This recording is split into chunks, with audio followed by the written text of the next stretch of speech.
আসসালামু আলাইকুম সম্মানিত শিক্ষার্থীবৃন্দ, আশা করি আল্লাহ পাকের রহমতে সবাই ভালো আছেন। হাঁটি হাঁটি পাপা করে আমরা সপ্তম অধ্যায় শেষ করেছি, আজকে অষ্টম অধ্যায়, তারপরে আরেকটা ক্লাসে নবম অধ্যায় শেষ করার মাধ্যমে আপনাদের বাংলাদেশ বিষয়াবলী কোর্স সম্পূর্ণ শেষ হয়ে যাবে ইনশাআল্লাহ।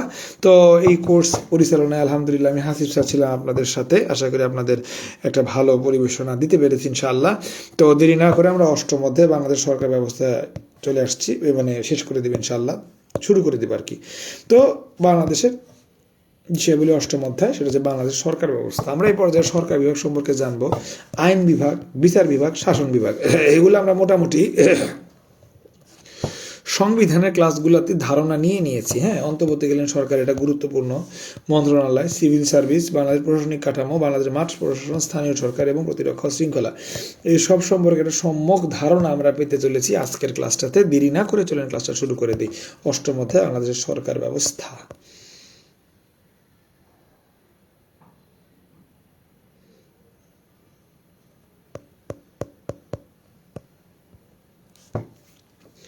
তাইলে আমরা প্রথমেই জানতে চাচ্ছি যে বাংলাদেশের সরকারকে সরকারি বিভাগ কয়টা? তিনটা, ঠিক আছে। তাহলে বাংলাদেশের সরকার সর্বোচ্চ আইন বিভাগ, বিচার বিভাগ এবং শাসন বিভাগ, তিনটা। এখানে আইন বিভাগ, শাসন বিভাগ, বিচার বিভাগ সম্পর্কে সবিস্তারে বলা আছে। আইন বিভাগের কাজ হচ্ছে মূলত আইন সংবিধান প্রণয়ন করা, সংশোধন করা, পরিবর্তন করা। আর শাসন বিভাগের কাজ কি? শাসনের কাজে আইন প্রয়োগ করা, শাসন পরিচালনা করা। আর বিচার বিভাগের কাজ কি? বিচারিক কাজ পরিচালনা, আইন ভঙ্গকারী শাস্তি বিধান করা। তো ইনশাআল্লাহ খুব সুন্দর করে পরে এমসিকিউগুলো উত্তর করতে পারবেন। এবার আইন বিভাগ হচ্ছে, আইন বিভাগের ইংরেজিটা পড়বেন লেজিসলেটিভ। আইন বিভাগের ইংরেজিটা অবশ্যই পড়বেন। আইন বিভাগের ইংরেজি হচ্ছে লেজিসলেটিভ, আইন বিভাগের ইংরেজি হচ্ছে লেজিসলেটিভ, আইন বিভাগের ইংরেজি হচ্ছে লেজিসলেটিভ। ভালো করে পড়বেন। আইনি সভা বা জাতীয় সংসদ, আইন বিভাগ মানে আইনি সভা, জাতীয় সংসদ খুবই গুরুত্বপূর্ণ। জাতীয় সংসদের একটা ছবি আছে। জাতীয় সংসদ যেটা যত রকম তথ্য আছে এক লাইনে এখানে বলে দেওয়া হয়েছে, খুবই খুবই গুরুত্বপূর্ণ। এই সবগুলো আপনাকে টুকটাক একটু দেখতে হবে। যেমন জাতীয় সংসদের ইংরেজি হাউস অফ দ্য নেশন, তারপরে আইনসভার নাম জাতীয় সংসদ। হ্যাঁ, তারপরে আরও যদি দেখি যুদ্ধ ঘোষণা অনুমোদিত হয়, জাতীয় সংসদ থেকে যুদ্ধ ঘোষণা অনুমোদিত হয়। হ্যাঁ, তারপরে সংসদ সভাপতিকে কী বলা হয়? স্পিকার বলা হয়। তারপরে নবনির্বাচিত সংসদ সদস্যকে শপথ পূরণকে পূর্ববর্তী সংসদ সদস্য স্পিকার। বাংলাদেশের বর্তমান সংসদ সিস্টেম কি? Westminster system. তবে অধিকাংশ রাজনৈতিক দল চায় আনুপাতিক প্রতিনিধিত্ব। তো গুরুত্বপূর্ণ বেশ কিছু তথ্য আমরা এখান থেকে জানলাম। এর আন্ডার এমসিকিউ আছে, এমসিকিউগুলো সব কভার করতে হবে। জাতীয় সংসদ ভবন নির্মাণ কাজ শুরু হয়েছে কবে? উদ্বোধন কবে হয়েছে? প্রথম অধিবেশন কবে? এবং তার স্থপতিকে লুই আই খান। ভিতরের তথ্যগুলো অবশ্যই করে নেবেন, গুরুত্বপূর্ণ আছে। জাতীয় সংসদের আসন ব্যবস্থা, জাতীয় সংসদের মোট আসন, এটা সম্পর্কে আমরা আগেই পড়ছি, তারপর আর কার উপর রিভিশন দিই। 350টি আসনের মধ্যে 300টি সরাসরি ভোটে, আর নারীদের জন্য সংরক্ষিত হচ্ছে 50টি আসন। জাতীয় সংসদে 1 নং আসন হচ্ছে পঞ্চগড়ে, জাতীয় সংসদে 300 নং আসন হচ্ছে বান্দরবনে। তো এইভাবে আর কি ঢাকা সিটি কর্পোরেশন এলাকায় রয়েছে কোন কোন জায়গায় কতটি আসন রয়েছে, ভোটার রয়েছে, এগুলো একটু হালকার উপর দিয়ে দেখে নেবেন, এতটুকুই। জাতীয় সংসদে এখন পর্যন্ত বিদেশি রাষ্ট্রপ্রধান বক্তৃতা করেন, খুবই একটা গুরুত্বপূর্ণ হট টপিক যেটাকে বলে আর কি, যে জাতীয় সংসদে এখন পর্যন্ত বিদেশি নাগরিকরা বক্তব্য দিয়েছেন। কারা কারা? সাবেক যুগোস্লোভাকিয়ার প্রেসিডেন্ট মার্শাল জোসেফ টিটো, ভারতের সাবেক রাষ্ট্রপতি ভিভি গিরি, এই দুজন এই পর্যন্ত জাতীয় সংসদে এসে বক্তব্য দিয়েছে। এমসিকিউগুলো অবশ্যই পড়ে নেবেন নিজ দায়িত্বে। পার্লামেন্টের শব্দকোষ, পার্লামেন্টের ভিতর কী কী শব্দ? Gadget, notification, circular, ballot, question wither star mark, question আপন স্টার মার্ক, তারকা চিহ্নিত প্রশ্ন, তারকা চিহ্নিত ভিন প্রশ্ন। তারকা চিহ্নিত প্রশ্ন, কোনো সদস্য তার উপস্থিত প্রশ্নের যদি মৌখিক উত্তর চান তাহলে তিনি প্রশ্নটির উপর তারকা চিহ্ন দিয়ে দিবেন।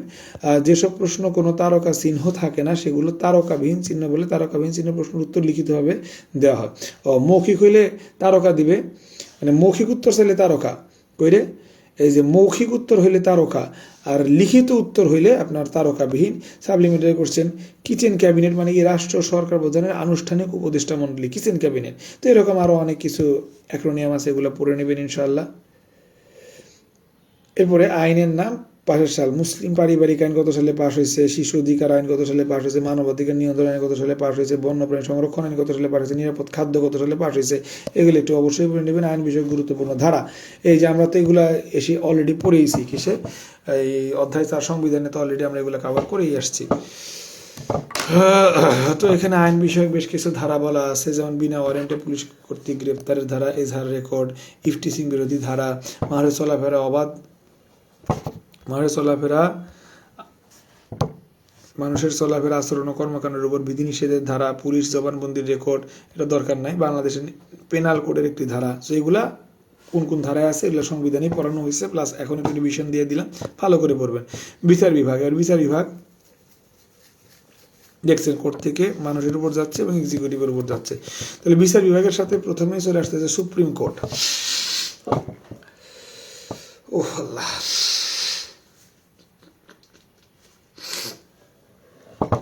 সুপ্রিম কোর্ট খুবই গুরুত্বপূর্ণ। দেখেন আমাদের স্যারও 2 স্টার দিয়েছে। বাংলাদেশের সর্বোচ্চ আদালত হচ্ছে সুপ্রিম কোর্ট। সুপ্রিম কোর্টের বিভাগ 2টি, আপিল বিভাগ আর হাইকোর্ট বিভাগ। সুপ্রিম কোর্ট গঠিত প্রধান বিচারপতি অন্যান্য বিচারকদের নিয়ে গঠিত সুপ্রিম কোর্ট।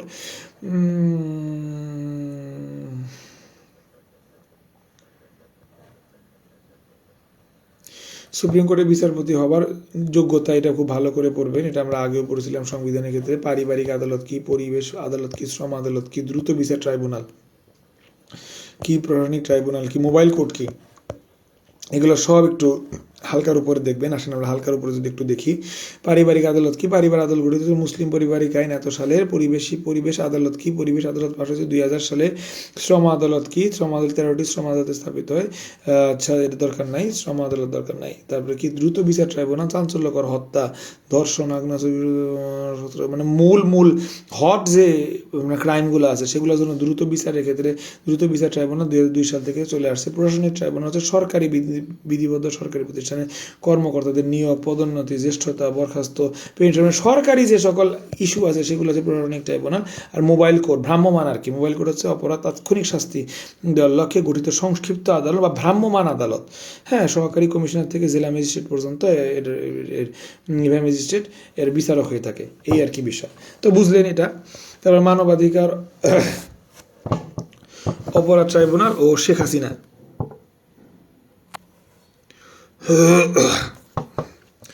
মানবাধিকার অপরাধ ট্রাইব্যুনাল এবং শেখ হাসিনা, এটা একদম চলমান ইস্যু এখানে বর্ণিত আছে।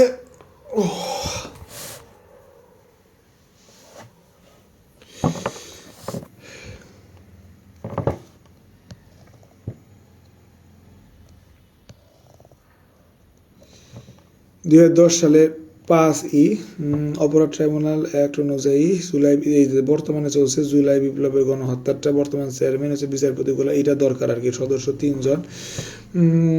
সিবিআই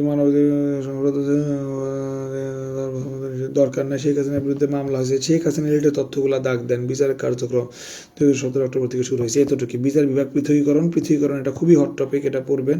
মামলা করে তৎকালীন সাব জজ মাজদার হোসেন। যে বিচার বিভাগ পৃথকীকরণের জন্য মামলা করছিল কে, মাজদার হোসেন। 22 নং অনুচ্ছেদে বলা আছে, এবং পৃথকীকরণের মামলা হয়েছে 95 19 নভেম্বর। মামলাটির নাম ছিল মাজদার হোসেন মামলা। মামলার বিচারক ছিলেন বিচারপতি মুস্তফা কামাল। স্বাধীন বিচার বিভাগের যাত্রা শুরু হয়েছে 1 নভেম্বর 2007 সাল থেকে। ঠিক আছে। শাসন বিভাগ ও নির্বাহী বিভাগ,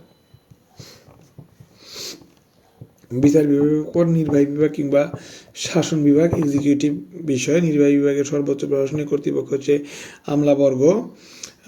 আইন বিভাগ কর্তৃক প্রণীত আইন প্রয়োগ করে শাসন কার্য পরিচালনা করে শাসন বিভাগ। আচ্ছা, শাসন বিভাগের কাজটা আমরা এখান থেকে জেনে নিলাম। শাসন বিভাগের কাজটা রাষ্ট্র পরিচালনায় সরাসরি অংশ নিয়ে থাকে নির্বাহী বিভাগ। নির্বাহী বিভাগের সর্বোচ্চ কর্তৃপক্ষ মন্ত্রিপরিষদ। নির্বাহী বিভাগের সর্বোচ্চ প্রশাসনিক কর্তৃপক্ষ আমলাবর্গ। নির্বাহী বিভাগের সদস্যরা দায়বদ্ধ আইনি পরিষদের নিকট। মন্ত্রীদের নিয়োগ দেন রাষ্ট্রপতি। মন্ত্রীদের নিয়োগ দেয় কে, মন্ত্রীদের নিয়োগ দিচ্ছে রাষ্ট্রপতি, কিন্তু মন্ত্রীদের দপ্তর বন্টন করে প্রধানমন্ত্রী, খুবই গুরুত্বপূর্ণ। তারপরে মোটামুটি হইল, এগুলো আমরা মোটামুটি জানি। তবে রাষ্ট্রপতি প্রেসিডেন্ট সম্পর্কিত এখানে কিছু চাঞ্চল্যকর এবং গুরুত্বপূর্ণ তথ্য দেওয়া আছে। বাংলাদেশের রাষ্ট্রপ্রধান ছিল রাষ্ট্রপতি। বাংলাদেশের প্রশাসন ব্যবস্থার শীর্ষ ব্যক্তি রাষ্ট্রপতি। রাষ্ট্রপতি নির্বাচিত হয় 2 বার, সরাসরি রাষ্ট্রপতি নির্বাচিত হয় 2 বার। এইবার একবার হয়তো বা হইতে পারে। রাষ্ট্রপতি সংশ্লিষ্ট আইনগুলো অবশ্যই একটু পড়ে নেবেন। পদাধিকার বলে রাষ্ট্রপতি যেসব প্রতিষ্ঠানের প্রধান পদাধিকার বলে, পদাধিকার মানে নিজের পদর অধিকার বলে রাষ্ট্রপতি বাংলাদেশ সশস্ত্র বাহিনীর সর্বাধিনায়ক, সরকারি বেসরকারি বিশ্ববিদ্যালয়গুলোর চ্যান্সেলর, বাংলাদেশ রেড ক্রিসেন্ট সোসাইটির প্রধান রাষ্ট্রপতি, বাংলাদেশ স্কাউটের প্রধান রাষ্ট্রপতি, বাংলাদেশ এশিয়াটিক সোসাইটির প্রধানও কিন্তু রাষ্ট্রপতি। খুবই গুরুত্বপূর্ণ একটা তথ্য, হালকা চোখ বুলে যাবেন। তারপর দেখতে পাচ্ছেন এখানে এমসিকিউ আছে। এবার প্রধানমন্ত্রী রিলেটেড বেশ কিছু আলোচনা, রাষ্ট্রপতির পরে প্রধানমন্ত্রী রিলেটেড আলোচনা দেওয়া আছে। যেমন সংসদীয় সরকার ব্যবস্থার সরকার প্রধান হচ্ছে হেড অফ দ্য গভর্নমেন্ট, প্রধানমন্ত্রী। তারপরে প্রধানমন্ত্রী ম্যাচ 5 বছর। তারপরে এখানে আরও বিভিন্ন 48 অনুচ্ছেদে প্রধানমন্ত্রী রাষ্ট্র ও পররাষ্ট্র সংক্রান্ত বিষয়ে রাষ্ট্রপতিকে অবহিত করবেন। প্রধানমন্ত্রী কিন্তু রাষ্ট্রপতির আন্ডারে, মনে রাখবেন প্রধানমন্ত্রী হচ্ছে রাষ্ট্রপতির আন্ডারে, এবং রাষ্ট্রপতি অনুরোধ করলে যে কোনো বিষয়ের মধ্যে সবাই বিবেচনার জন্য পেশ করবেন। যে হচ্ছে বিষয়, জাতির নেতা ও পথ প্রদর্শক হচ্ছে প্রধানমন্ত্রী, জাতির নেতা ও পথ প্রদর্শক। পদাধিকার বলে প্রধানমন্ত্রী যেসব প্রতিষ্ঠানের প্রধান, এটা তো অতটা দরকার নাই। সরকার প্রধান আর রাষ্ট্রপ্রধান, দেখেন সরকার প্রধানের বয়স হতে হবে কমপক্ষে 25, রাষ্ট্রপ্রধানের বয়স হতে হবে কমপক্ষে 35। সরকার প্রধান শপথ রাষ্ট্রপতির কাছে, রাষ্ট্রপতির শপথ স্পিকারের কাছ থেকে। বাহ, সুন্দর, এই বিষয়টা অবশ্যই সুন্দর ছিল, আমি কিন্তু কভার করিয়ে দিলাম। এরপর অন্তর্বর্তীকালীন সরকার, এটা আসলে একটা বর্তমান সময়ের একটা হট টপিক বললে ভুল হবে না। অন্তর্বর্তীকালীন সরকারের যে বিষয়টা, বঙ্গভবনের শপথ নিয়েছে 8 অগাস্ট 2024 সালে। শপথ গ্রহণ করেন মহামান্য রাষ্ট্রপতি মোহাম্মদ শাহাবুদ্দিন শপথ পড়ান, আর শপথ গ্রহণ করেন শপথ গ্রহণ অনুষ্ঠান পরিচালনা করেন মোহাম্মদ মাহবুবুর রহমান, আর প্রধান উপদেষ্টা ডক্টর মোহাম্মদ ইউনুস। উপদেষ্টা পরিষদের সদস্য ছিল 21 জন, নারী উপদেষ্টা ছিল 4 জন। খুবই গুরুত্বপূর্ণ এগুলো নারী, দেখেন নারী মানেই 30টা। অধীনে মন্ত্রণালয় হচ্ছে 6টি, মন্ত্রণালয় হচ্ছে 6টি। এই হচ্ছে বিষয় অন্তর্বর্তীকালীন সরকারের সিদ্ধান্ত সমূহ। 10টি অন্তর্বর্তী সরকার, এগুলা তার দরকার নাই। তারপরে যে মন্ত্রী পরিষদ আছে, মন্ত্রী সভা আছে, গুরুত্বপূর্ণ কিছু তথ্য এখানে দেওয়া আছে। তারপরে বাংলাদেশ ব্যাংকের গভর্নর অবসরের বয়স অনির্দিষ্ট করা হয়েছে। এখন গণভবনকে জুলাই বিপ্লবের জাদুঘর করা হয়েছে। এই দুইটা খুব গুরুত্বপূর্ণ অন্তর্বর্তীকালীন সরকারের সিদ্ধান্ত, মনে রাখবেন। অন্তর্বর্তীকালীন সরকারের সিদ্ধান্ত, অর্থনৈতিক শ্বেতপত্র কমিটি এবং সংস্কার কমিশন সমূহ, এগুলো খুব গুরুত্বপূর্ণ ছিল, এবং অবশ্যই এটা এমসিকিউ আকার এখান থেকে কভার করে ফেলবেন ইনশাল্লাহ। এবং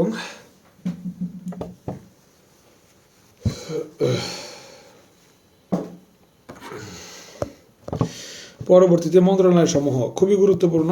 বাংলাদেশের মোট মন্ত্রণালয় হচ্ছে 43টি, মোট মন্ত্রণালয় ও বিভাগ হচ্ছে 58টি। সর্বশেষ মন্ত্রণালয় হচ্ছে তথ্য যোগাযোগ প্রযুক্তি মন্ত্রণালয়। এই তিনটা খুবই গুরুত্বপূর্ণ, না পড়ার মতো কোনো উপায় নেই। মন্ত্রণালয় বা বিভাগ, রাষ্ট্রপতির কার্যালয়। স্বরাষ্ট্র মন্ত্রণালয় হচ্ছে বিভাগ 2টি, বাণিজ্যিক মন্ত্রণালয়, শিল্প মন্ত্রণালয়। ডাক টেলিযোগাযোগের বিভাগ কিন্তু 2টি, ডাক বিভাগ, তথ্য যোগাযোগ বিভাগ। নৌপরিবহন মন্ত্রণালয়, পানি সম্পদ মন্ত্রণালয়, বিজ্ঞান প্রযুক্তি মন্ত্রণালয়, এগুলো একটা করে সব। সংস্কৃতি, এগুলো সব একটা করে। সংস্কৃত, তথ্য প্রশাসন মন্ত্রণালয় সব কিন্তু একটা করে। এবং সংস্কৃত প্রতিষ্ঠান বিষয়, এগুলা নাম শুনলে বোঝা যায়। যেমন সংস্কৃত হচ্ছে কি গ্রন্থাগার অধিদপ্তর, বাংলাদেশ কপিরাইট অফিস, এগুলো নাম শুনলে বোঝা যায় যে এগুলা কোন বিষয় নিয়ে সংশ্লিষ্টতা রয়েছে। তবে কোন মন্ত্রণালয় বিভাগ 2টা, এগুলো একটু অবশ্যই গুরুত্ব দিয়ে পড়তে হবে আর কি, ঠিক আছে। জনশুমারি পরিকল্পনা মন্ত্রণালয়ের অধীনে, স্পার্শ প্রতিরক্ষা মন্ত্রণালয়ের অধীনে, এগুলা প্রশ্ন আসে, বুঝছেন। সীমান্ত স্বরাষ্ট্র মন্ত্রণালয়ের অধীনে, চলচ্চিত্র তথ্য মন্ত্রণালয়ের অধীনে, সমুদ্র হচ্ছে বিজ্ঞান মন্ত্রণালয়ের অধীনে, তারপরে বন্যা নিয়ন্ত্রিত হচ্ছে পানি মন্ত্রণালয়ের অধীনে, বিপিএসসি হচ্ছে জনপ্রশাসন মন্ত্রণালয়ের অধীনে। খুবই খুবই গুরুত্বপূর্ণ ছিল, এগুলা অবশ্যই পড়বেন। এমসিকিউগুলো অবশ্যই করতে হবে। তারপরে বাংলাদেশের প্রশাসনিক কাঠামো দেখতে পাচ্ছেন সবাই, বাংলাদেশের প্রশাসনিক কাঠামো। এই ছকটা মাথার ভিতরে একটা স্ক্রিনশট দিয়ে রাখেন, ফোনে যেমন স্ক্রিনশট দেই, মাথার ভিতরে এইভাবে একটা স্ক্রিনশট দিয়ে রাখতে হবে এই ছকটা।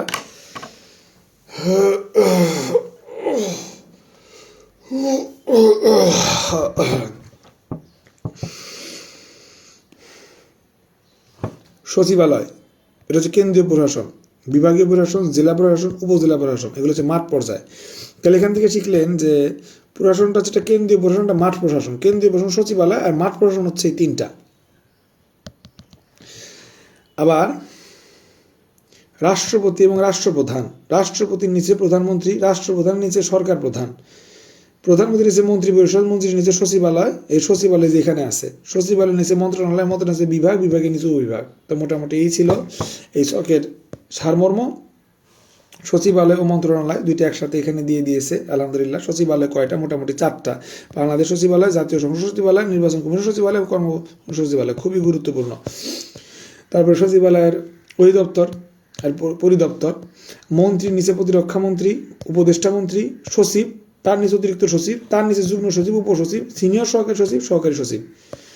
এই হচ্ছে সচিবের একটা হায়ারার্কি বা ছক। সিভিল সার্ভিস, এবার এই যে আমাদের বাংলাদেশ যে কর্ম কমিশন বা বিপিএসসি আছে,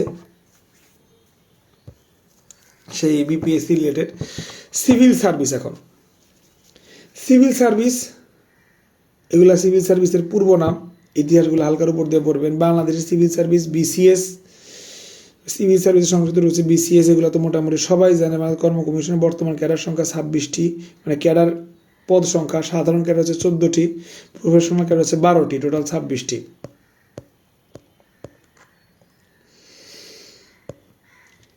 বাংলাদেশ সরকারি কর্ম কমিশন বিপিএসসি। অবশ্যই ফুল মিনিং পড়বেন, সালটা পড়বেন, অবস্থানটা পড়বেন, গুরুত্বপূর্ণ আছে। বাংলাদেশ সরকারি কর্ম কমিশন নামকরণ হয়েছে কত সালে, এইটাও পড়বেন। সংসদীয় কমিটি সুপারিশ অনুমোদিত 22 কমিশনের সদস্য হবেন।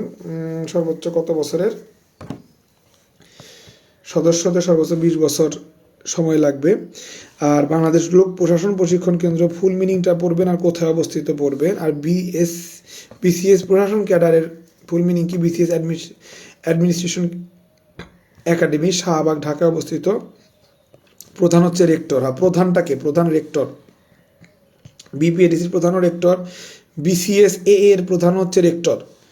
আর ফরেন সার্ভিস একাডেমি হচ্ছে সুগন্ধা, বেইলি রোডে, পররাষ্ট্র মন্ত্রণালয়ের অধীনে, এবং ফরেন সার্ভিস অফিসারের প্রশিক্ষণ প্রদান। না, এটা তো জানি, এর প্রধানকে সেটা লেখে নেই আর কি। যাকগে, তো এই কয়েকটার ফুল মিনিং অবশ্যই পড়বেন, প্রধানগুলা পড়বেন, আর অবস্থানটা পড়বেন, যেটা অলরেডি আপনাদের দাগ দেওয়া হয়েছে। তো আমরা এই পর্যায়ে কী কী শিখলাম? আমরা এই পর্যায়ে কিন্তু আলহামদুলিল্লাহ অনেক কিছু শিখলাম। প্রশাসনিক কাঠামো সম্পর্কে জানলাম, সচিবালয় সম্পর্কে জানলাম, এবং ফুল কাঠামো সম্পর্কে জানলাম। তারপর আমরা সচিবালয় মন্ত্রণালয়ের ভিতরের বিষয়গুলো জানলাম। তারপরে আমরা এই হায়ারার্কিটা দেখলাম, এবং তারপরে আমরা সিভিল সার্ভিস এবং বিসিএস এর সিভিল সার্ভিস, এবং আমরা পরবর্তীতে কর্ম কমিশন বিপিএসসি সম্পর্কে জানতে পারলাম, এবং বিপিএটিসি, বিসিএসএ, এফএসএ, এইসব এর বিস্তারিত সম্পর্কে আমরা জানলাম। এরপরে আমরা স্থানীয় সরকার সম্পর্কে একটু গবেষণা করব।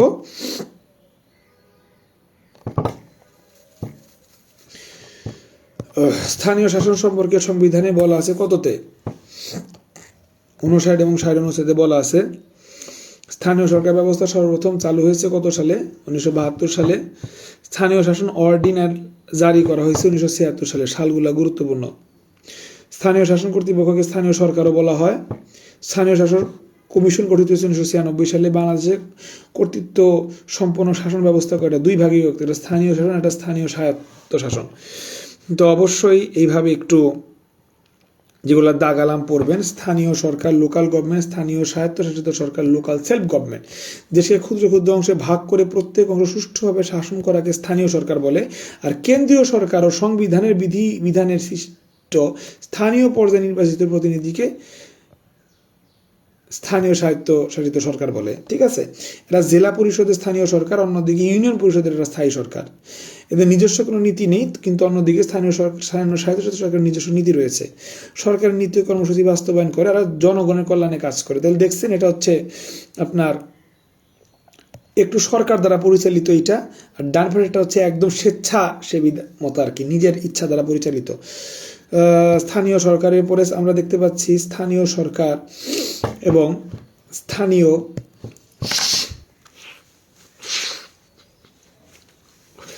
প্রশাসনেরও 2টা ভাগ আছে। স্থানীয় সরকার হচ্ছে জনগণ দ্বারা নির্বাচিত, আর স্থানীয় প্রশাসন হচ্ছে স্থানীয় প্রশাসন সরকার দ্বারা নির্বাচিত।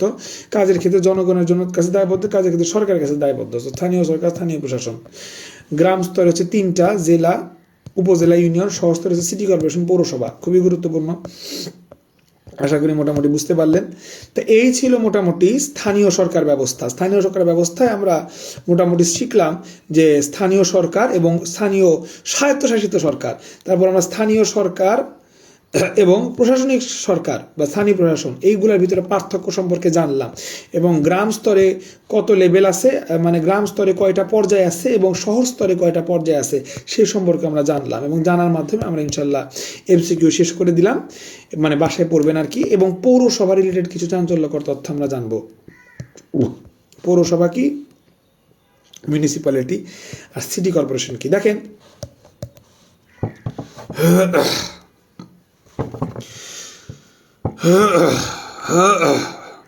পৌরসভা সম্পর্কিত সংক্ষিপ্ত চারটা আমরা পড়ব। পৌরসভা শর্ত হইতে হলে স্থানীয় সরকারের 2009 অনুযায়ী 3/4 মানুষ অকৃষি পেশায় নিয়োজিত থাকতে হবে, 4/3 33% ভূমি অকৃষি প্রকৃতির হতে হবে, জনসংখ্যা ঘনত্ব প্রতি বর্গ কিলোমিটার 1500 হতে হবে, জনসংখ্যা 50,000-এর কম হইবে না। পৌরসভা। আর সিটি কর্পোরেশন, দেশের মোট সিটি কর্পোরেশন 12টা, ঢাকা প্রথম, সর্বশেষ ময়মনসিংহ, আর প্রস্তাবিত ফরিদপুর 13তম। ঢাকা সিটি কর্পোরেশন আয়ত্ত। সিটি কর্পোরেশনের ভিতরে রাজুক পড়ে, উন্নয়ন কর্তৃপক্ষ আছে, এমন সিটি কর্পোরেশন হচ্ছে 5টি। রাজধানীতে আছে রাজশাহী, চট্টগ্রাম, খুলনা, গাজীপুর, এগুলাতে রাজুক আছে উন্নয়ন কর্তৃপক্ষ। সিটি কর্পোরেশনের শর্ত দেখেন, জনসংখ্যা ঘনত্ব প্রতি বর্গ কিলোমিটার 3000 জন হতে হবে। বাবা রে বাবা, আয়তন হতে হবে 25 বর্গ অন্তত পক্ষে। দেখছেন ভয়াবহ অবস্থা। তো এই সব সিটি কর্পোরেশনের প্রতিষ্ঠাতার সাল এবং তথ্য কণিকা কিছু দেওয়া আছে এবং বিশেষ নাম দেওয়া আছে। এই বিশেষ নামটা হচ্ছে খুবই গুরুত্বপূর্ণ, এটা আমি আরেকটা কালি দিয়ে মার্ক করে দিচ্ছি। বিশেষ নামটা এইটা IMP ইম্পর্টেন্ট দিয়ে রাখলাম। Clean city, healthy city, silk city. Clean city কোনটা? ক্লিন সিটি হচ্ছে ঢাকা উত্তর দক্ষিণ। কি কইল? হেলদি সিটি কোনটা? চট্টগ্রাম। সিল্ক সিটি কোনটা? রাজশাহী। কুয়েত সিটি কোনটা? খুলনা। সাইবার সিটি কোনটা? সিলেট।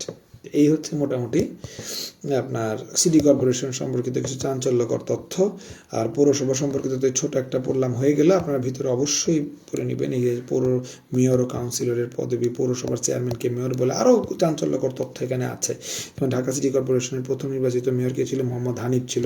তো এই তথ্যগুলো কিন্তু খুবই খুবই গুরুত্বপূর্ণ। হ্যাঁ, এগুলো বাদ দেওয়ার মতো না। ইনশাল্লাহ পড়বেন, সিটি কর্পোরেশন সম্পর্কেও পড়বেন ইনশাল্লাহ। এবার লাস্টে আমরা এই বাহিনী সম্পর্কে বিশেষ কিছু তথ্য নেওয়ার চেষ্টা করব।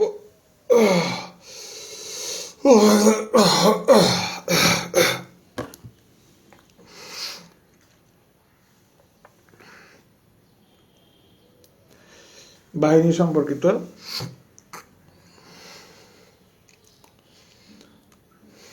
বিশেষ কিছু তথ্য নেওয়ার চেষ্টা করব। বাংলাদেশে আসলে 3 বাহিনী রয়েছে। একটা হচ্ছে বাংলাদেশ বাহিনী, সেনাবাহিনী, বাংলাদেশ নৌবাহিনী, বাংলাদেশ বিমান বাহিনী। সর্বোচ্চ পদ জেনারেল, সর্বোচ্চ পদ অ্যাডমিরাল, সর্বোচ্চ পদ এয়ার চিফ মার্শাল। আর এই লোগোগুলো একটু দেখবেন। যুদ্ধজাহাজ, এখান থেকে প্রশ্নটা ভালোই হয়। বনজ বঙ্গবন্ধু, বনজ পদ্মা, বনজ নবযাত্রা, বনজ জয়যাত্রা, এই এগুলা পড়বেন। দেশের প্রথম নৌবহরের নাম হচ্ছে বনজ বঙ্গবন্ধু। দেশের তৈরি প্রথম যুদ্ধজাহাজ হচ্ছে বনজ পদ্মা। ডুবোজাহাজ সাবমেরিন হচ্ছে বনজ নবযাত্রা। ঠিক আছে, এগুলো কিন্তু খুবই গুরুত্বপূর্ণ, এগুলো একটু পড়বেন। দেশে 18তম সেনার প্রধান জেনারেল ওয়াকারুজ্জামান। 18তম যে হাসিনার দোসর ওয়াকারুজ্জামান সেনাপ্রধান হন। সেনাপ্রধানের মেয়াদ 4 বছর। সেনাবাহিনীতে তার অকৃতিত্বপূর্ণ অবদানের জন্য তিনি ভূষিত হন সেনা গৌরব পদক এবং অসামান্য সেবা পদক। ঠিক আছে, সশস্ত্র বাহিনী বিভাগ। তারপরে এই যে সশস্ত্র বাহিনী বিভাগ, আর্মড ফোর্স ডিভিশন, প্রজাতন্ত্রী বাংলাদেশ প্রতিরক্ষা মন্ত্রণালয়ের একটি সমান্তরাল বিভাগ। সশস্ত্র বাহিনী গঠিত হয়েছে নভেম্বর 1971 সালে। সশস্ত্র অধীনে সেনা, নৌ, বিমান বাহিনী। প্রতিরক্ষা বাহিনী, সেনা, নৌ, বিমান বাহিনী। বেসামরিক বাহিনী হচ্ছে সিভিল, পুলিশ। আধা সামরিক বাহিনী হচ্ছে বিজিবি। আধা সামরিক বাহিনী বিজিবি, বাংলাদেশ আনসার ও কোস্টগার্ড অধীনে। আচ্ছা, তাহলে এটা ছিল সামরিক বাহিনী, এটা ছিল আধা সামরিক বাহিনী। ঠিক আছে, অধীনে কারা কারা আছে? প্রধানমন্ত্রী কার্যালয় আছে। বাংলাদেশ সশস্ত্র বাহিনীর অধীনে আছে রাষ্ট্রপতি। বাংলাদেশ সামরিক জাদুঘর অবস্থিত বিজয় সরণিতে। স্বাধীন বাংলাদেশের প্রথম জেনারেল পদবি লাভ করে মঈন আহমেদ। স্বাধীন বাংলাদেশের প্রথম জেনারেল পদবি লাভ করেন মঈন আহমেদ। এই হচ্ছে বিষয়।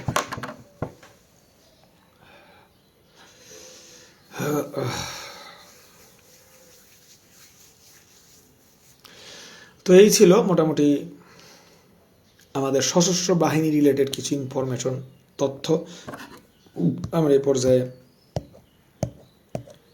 সেনা নৌ বিমান বাহিনী সম্পর্কে জানলাম, এদের যুদ্ধজাহাজ সম্পর্কে জানলাম, সশস্ত্র বাহিনী সম্পর্কিত বিশেষ তথ্য আমরা জানলাম, এবং এর মাধ্যমে এমসিকিউ করার মাধ্যমে আমাদের এই অধ্যায়টাও শেষ হয়ে গেল।